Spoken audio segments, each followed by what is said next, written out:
Ukrainians have inspired the world. We have witnessed through on-site reporting, videos, and social media the bravery, dignity, and resourcefulness of those who protested against the corrupt Yanukovych government and now against a foreign enemy.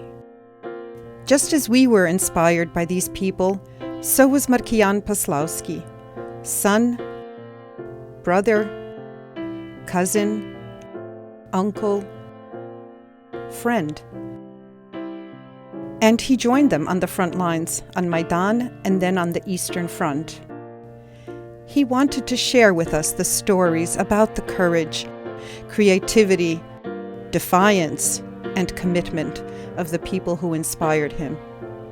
We are fortunate that in March, he brought home some of the items he used on Maidan and shared his stories. For a historical perspective, in 1992, Ukraine was newly independent, struggling to establish itself as its own nation.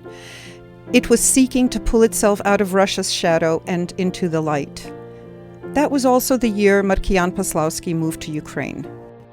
His story started as many do. Born in New York City to parents from Ukraine, he was raised in a tight-knit Ukrainian community in Newark, New Jersey, active in all the traditional activities that this community offered. Growing up, he viewed himself as an American of Ukrainian descent. His story became more unique when he was accepted to the United States Military Academy at West Point, a high honor and one that moved him further on his journey. Markian lived every day of his life following the West Point motto of honor, duty, country. The country in the West Point motto referred to the United States, but eventually it also came to represent Ukraine for Markian. He spoke frequently of his admiration for the people, their sacrifices, their culture, their spirituality. In late 2013, Ukraine was thrown into turmoil when the corruption in the government could no longer be ignored. The people of Ukraine rose up and fought back on Maidan. Although they were sometimes divided by language, ideology, or status, the heroes of Maidan were united by their desire for change. Markian was among them, and it was his experiences on Maidan that defined his allegiance to the people and the nation and their struggles for independence. Their courage, their sacrifice, their patriotism inspired him to join the Donbas Battalion and their battle on the front lines. He truly became a Ukrainian of American descent. His hero's journey ended in Donetsk. We trust that his story and sacrifice will continue to inspire.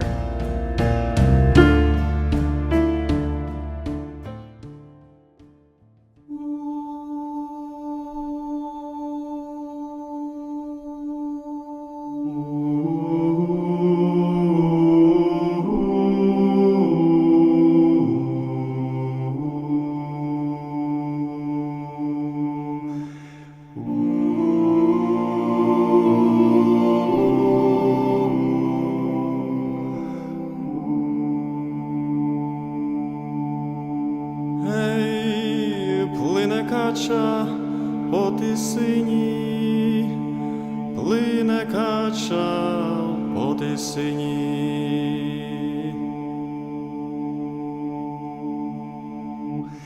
Мамко ж моя, не лай мені, мамко ж моя, не лай мені. Залаєш ми в злу годину, залаєш ми в злу годину.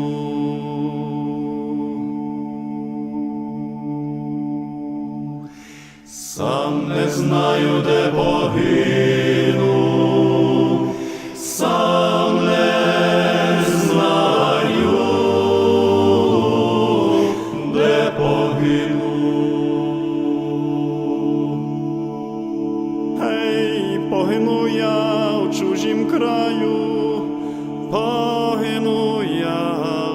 Божім краю.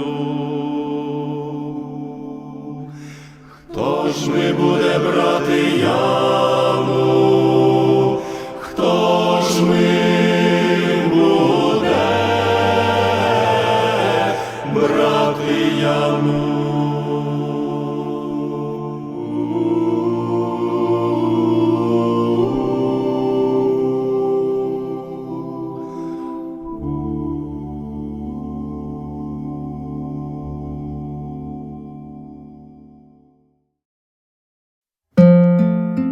In the last 20 months, thousands of Ukrainians left their families to defend Ukraine's sovereignty and independence. Many, including Markian Paslowski, did not return.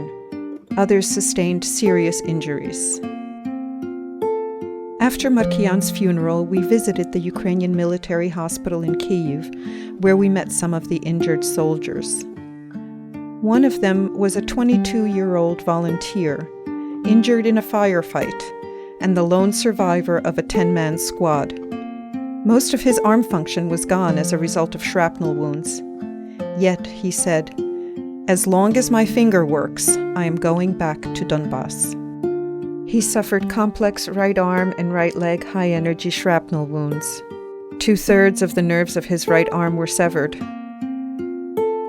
According to the orthopedic surgeon, he would need allograft bone grafting and complex tendon transfer.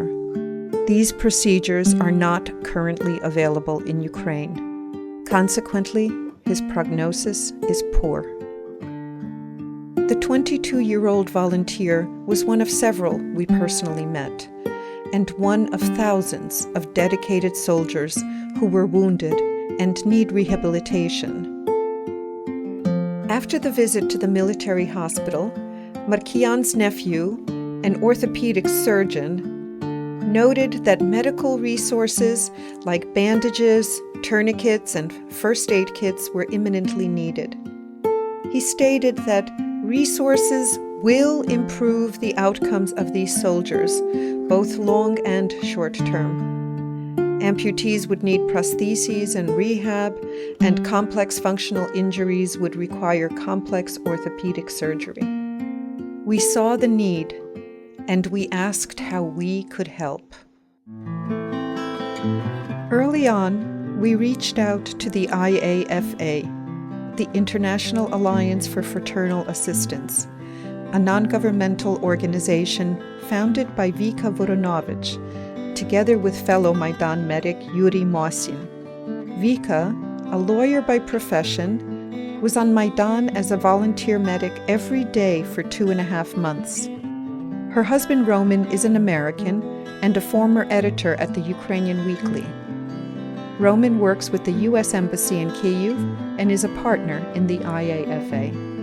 Vika and her husband Roman have actively coordinated with Ukrainian-American organizations in the United States to obtain basic supplies for the volunteer combatants, including bulletproof vests, night vision goggles, winter clothing, and food supplies. The Markian Paslowski Fund was one of the organizations that contributed supplies, which included first aid items needed for survival in the field, and also a generator for the front lines. In the last year, Vika and her team have traveled into the Donbass war zone just about every week to deliver goods directly to the soldiers on the front lines.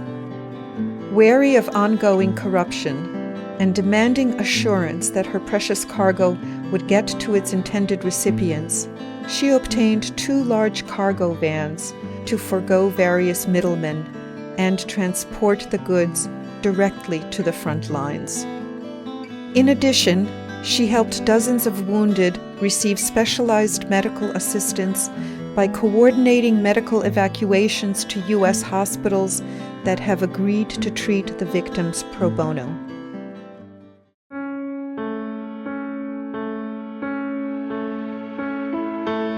While dedicated to immediate humanitarian efforts, IAFA have also recognized the need for more and improved rehabilitation services in Ukraine.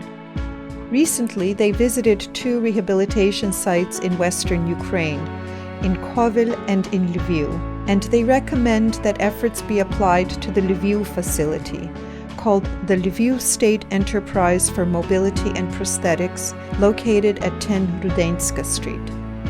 The current space needs refurbishing and equipment. There's room to grow and explore the creation of a larger facility with enhanced services. The center is ready to provide 4 rooms and a large main hall, about 2,800 square feet in total, for long-term rehabilitative care and counseling for wounded warriors. The objective is to provide people with disabilities the opportunity to enjoy an active lifestyle by helping them obtain life skills needed to remain mobile and maintain daily routines, including physical activities and organized sports.